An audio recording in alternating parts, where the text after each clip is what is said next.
Hello and a very warm welcome to Talking Europe. It started with Portugal, then came Spain. Ireland followed, and so did Slovakia. They all held general elections, but when the ballots were counted, there was no clear government elected. In the weeks that followed, some surprising solutions, like in Portugal, where a leftist alliance was formed, the first since it became a democracy 4 decades ago.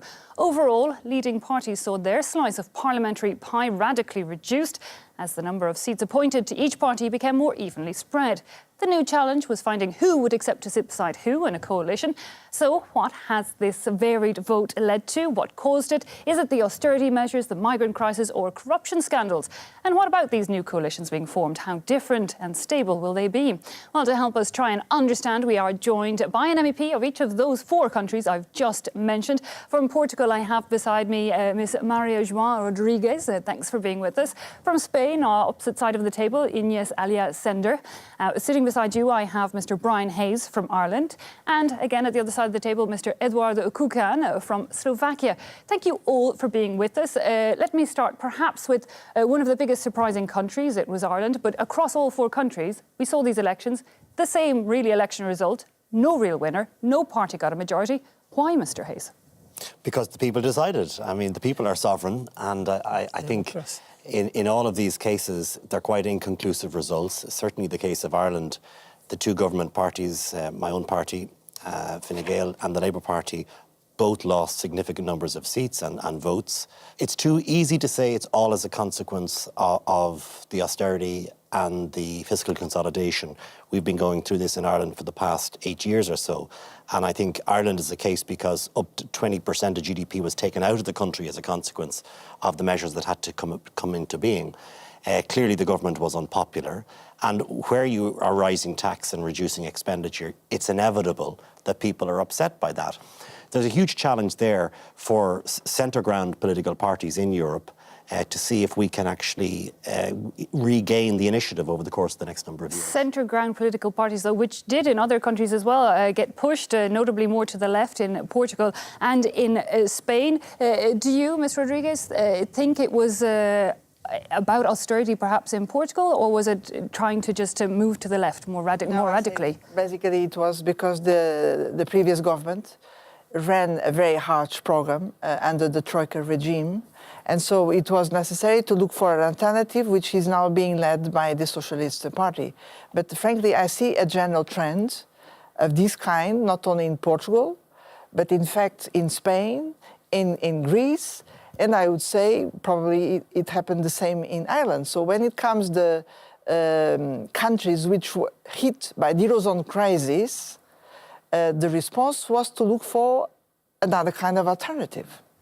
Ms. Alessandro, do you think that it was the austerity that hit Spain bad? Was part it was the austerity because the EPP from Mariano Rajoy went from the total majority now to really a situation where they cannot govern. There was part the hard program, not only the austerity request from Europe, but also the hidden agenda from the EPP, which was more on privatization and other measures against our health system and our education system, but also the corruption cases, which are daily arriving in the media. But on the other side, there are a growing coalition between Ciudadanos and PSOE, and on the left. Yeah, and the king gave Pedro Sánchez the possibility to start a conversation. Now we have 2 months for doing that. We saw that rise of Podemos, notably in Spain. It came third. It took something like 69 of the seats in Parliament. They ran first on anti-austerity, but also on anti-corruption. Which do you think brought it home? It was the corruption? Well, but I must say that the thing, and now we are seeing just yesterday, this week, that there are also some pressure within Podemos because they came also from fragmented other parties. This is the main problem now, is trying to get the parties to sit down together. And Podemos itself, the party, seems to be splitting on that very question.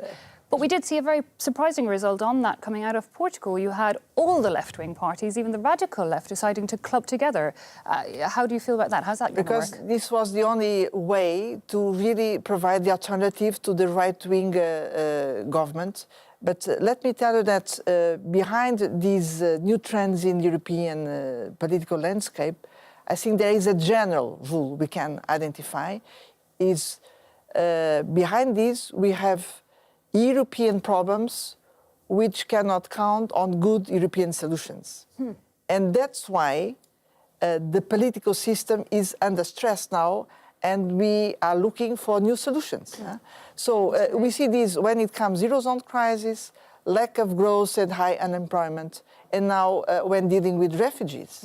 But I think people are also, I mean, if one looks, for instance, the United States of America, people are looking for simplistic solutions to problems. The rise of Donald Trump, the rise in Europe of the far right, the far left, squeezing of the centre.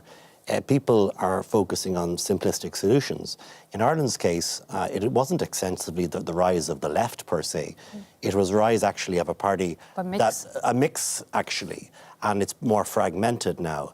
And no matter what populist parties can promise in terms of money that they don't have to spend, there's a responsibility on people to tell the truth about what we have to spend and how we are going to move from a very difficult crisis-orientated solution to actually getting the economy working for ordinary people again. Because without that, we're not going to get people on our side. Because I think that was the surprise in Ireland. It had been a country that suffered massively from the economic crisis, but the latest figures put growth forecast at something like 8% for 2016. That's the highest in the EU. You know, growth, macroeconomic figures, GDP means one thing.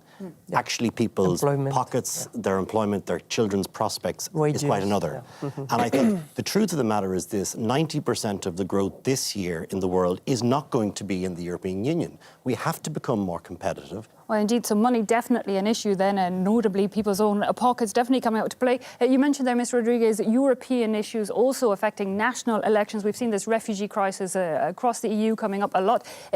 Slovakia's Prime Minister, Robert Fico, he campaigned a lot on that issue, and indeed it seemed like all the parties in Slovakia were on the same page, keep refugees out. It looks, however, in a way that Fico didn't see. He lost his majority. He's going to reform a coalition government, but he lost his absolute majority. Did he also misread the situation? Are people more concerned about money?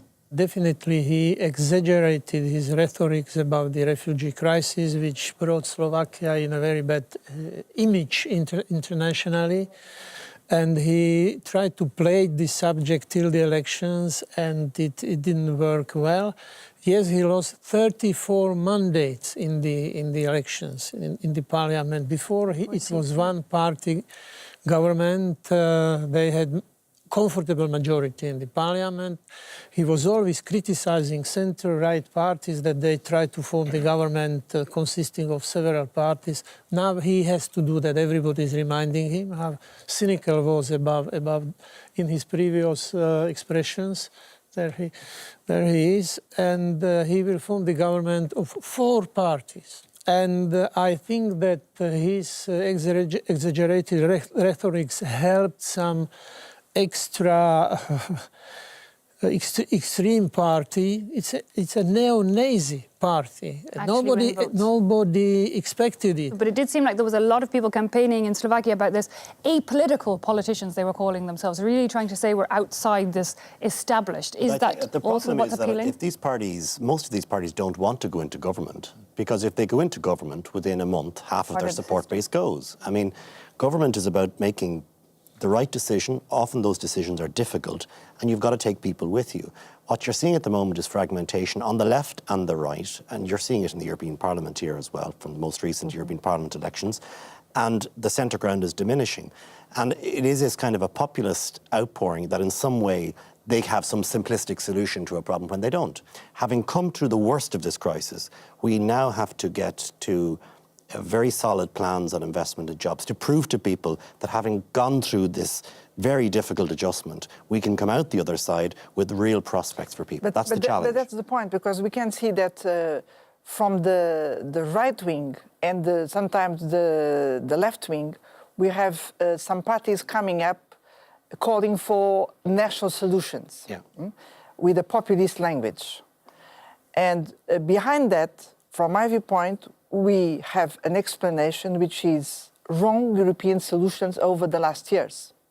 During the Eurozone crisis, it was not possible to find a real European solution to provide growth and jobs while rebalancing the budget. Do you think governments will go back to that then? Maybe national parties will focus more on national? But they can't because there are rules. The fiscal rules for Eurozone countries are evidently in place no matter who's in government. Yeah, but No, but that's the point, because I think that the problem of our parties and governments, even now that is fragmented, the problem is that the problems are no more national problems. They are really European. I don't disagree with that. I think that's the refugee crisis. But our real problem in Europe is we are not going to get to a better place with extra resources until we actually complete the transformations that are required right the way across our labour law and other areas of our society. That we have come used in Europe to getting used to a standard of living that is now not affordable because we are losing our competitiveness. This is not possible. Our competitiveness isn't on investing, on training, on investing on innovation, on investing on research, and the firms are not My doing that. argument This is very the problem. simple. So They this are means only that the solution is not going back to national instruments. The solution is to get better European Well, I fully agree with that. Absolutely. And that's, This is the key. I mean, Yeah, this is we the all key. were elected in the most recent European elections on a mandate on the investment, jobs and growth agenda. So we've got to make sure that the opportunities of the Juncker's plan, how we provoke more public and private investment in our economies. The youth initiative. The youth initiative. These things have to be now taken as Absolutely. European responses. Absolutely. Yes, I agree to that, but I think it's general phenomena that traditional parties are somehow pushed aside. In Slovakia, it was very, very visible.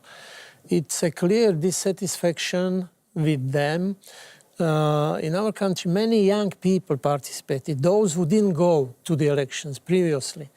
And they don't care about the traditional parties. They voted for the extremist parties. There's something wrong. Do they have many other options though? If you're not happy with the centre, is it not logical that you're going to go They are to not the voting in extreme? favour. They are voting What else is on the against table? the situation. Many protest votes. But is that not then what's needed? That the traditional parties, if you like, need to move a bit?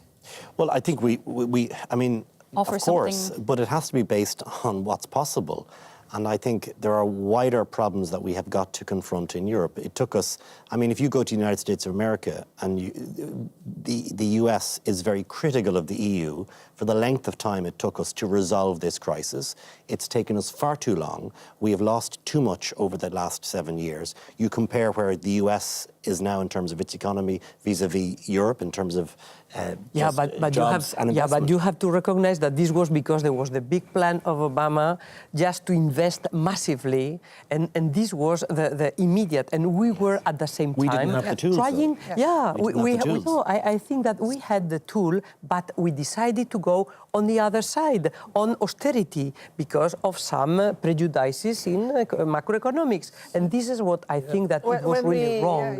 Part of that, it was wrong. We cannot compare because the decision was radically different. So just to conclude, do we think the EU is having a negative impact then on national elections? A quick round the table. Ms. Rodriguez. Yes, but we need better European solutions, such as... So Brussels has to step up and then it'll be easier at home. Example, completing the economic and monetary union with a real banking union and fiscal capacity. We lack this. Example, we need to have a proper European asylum system working. We need to have a real European border rather than going back to national borders. Yeah. And we need to have a much stronger plan for investment and jobs. It sounds like a lot of change, Mr. Kukan. How do you feel about it? EU good or bad for national governments?